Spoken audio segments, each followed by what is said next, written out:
A while ago I came upon this old dilapidated building. It's creepy and it's in the East End, so of course it has some sort of connection to Jack the Ripper.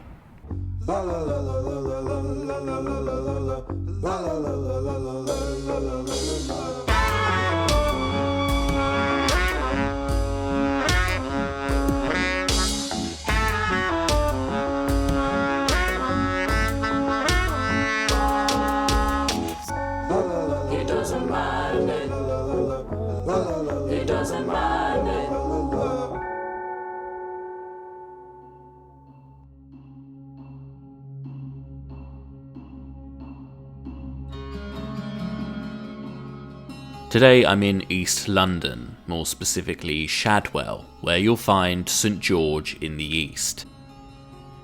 This church was built in the 1700s and has even featured on screen a few times, including in The Long Good Friday and Killing Eve. But today I'm not here for the church.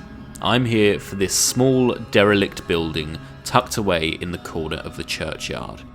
Creepy, I know. Believe it or not, it used to be a lot creepier because it was once full of frogs. That's when it was the Nature Study Museum, designed to show people of the East End the magnificent flora and fauna the world had to offer, like toads, newts, seaweed, fish, sea anemones, and moths. It was kind of like the SeaWorld of its day, except if it had been owned by SeaWorld, it probably would have fit about 7 killer whales.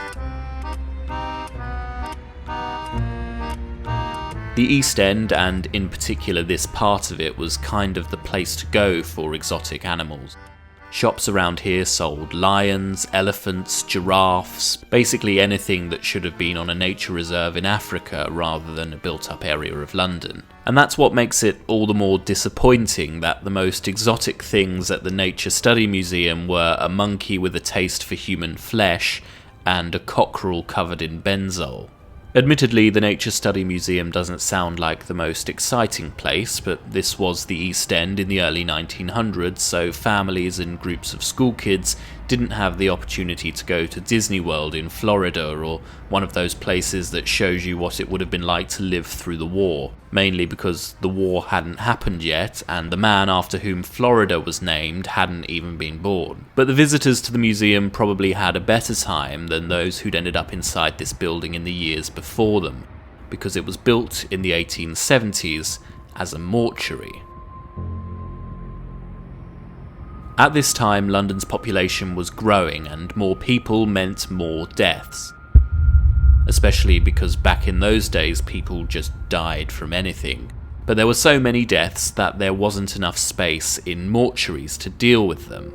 On top of that, burials were expensive and many working class people had to save up for them. That meant that some bodies were being temporarily stored in people's houses, sometimes in bedrooms where not dead people had to sleep. This was before Yankee Candle was founded, so as you can imagine it would have smelled quite bad. In the mortuary's first year of operation, what were known as parish sanitary inspectors brought 28 bodies here because they were found to have posed health risks at the properties where they were being stored. This was generally down to the bodies being quite decomposed or being kept in close proximity to living people.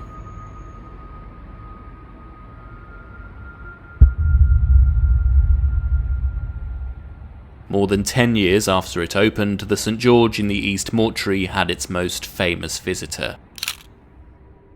In the early hours of the 30th of September 1888, Jack the Ripper struck twice in what's known as the double event. The body of the Ripper's third canonical victim, Elizabeth Stride, was found in Berners Street, now known as Henriquez Street, just a short distance from the mortuary.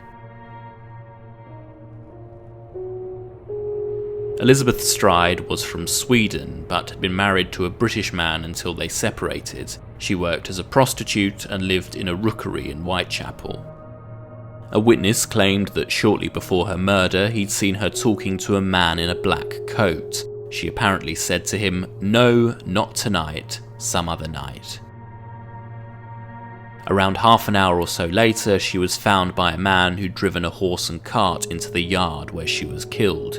There was some speculation that he interrupted the murder and the Ripper was hiding close by. Elizabeth Stride's body was brought to the St George in the East Mortuary, and the now infamous photo of it, which I'm not going to show, was taken here. The police surgeon, Dr. George Bagster Phillips, examined the body here. He later recalled at the inquest, "At 3:00 p.m. on Monday at St George's Mortuary, Dr. Blackwell and I made a post-mortem examination. Rigor mortis was still thoroughly marked. There was mud on the left side of the face, and it was matted in the head. The body was fairly nourished. Over both shoulders, especially the right, and under the collarbone and in front of the chest, there was a bluish discoloration, which I have watched and have seen on 2 occasions since. There was a clear-cut incision on the neck. It was 6 inches in length and commenced 2.5 inches in a straight line below the angle of the jaw, 1/2 inch in over an undivided muscle, and then becoming deeper, dividing the sheath. The cut was very clean and deviated only a little downwards." In the same year, 1888, St George in the East was recorded as the worst parish in the borough of Tower Hamlets in terms of public health. 2 years later, it was made illegal for people to keep dead bodies unburied in so-called dwelling places for more than 48 hours. So, the mortuary was expanded. By 1904, the mortuary had closed down and been replaced by the Nature Study Museum. Despite being small, it was successful. Up to 1,000 people would visit during the summer, and as many as 70 people could fit inside this tiny building at a time. It managed to survive the First World War, but closed during the sequel. Many children had been evacuated from London, and it was hard to acquire new specimens. But this temporary closure ended up becoming permanent, and the building has sat empty ever since. The lead from its roof was stolen in 1947, this is East London after all, and so what was left of the roof was removed. Since then, the surrounding gardens have been refurbished, but the former mortuary and museum hasn't been touched. In recent years, there have been some plans to give the building a new life, including proposals to turn it into a counselling centre. But this is London, so I think the most appropriate thing for this former Victorian mortuary to become is a trendy speakeasy with a mini golf course and a roof garden.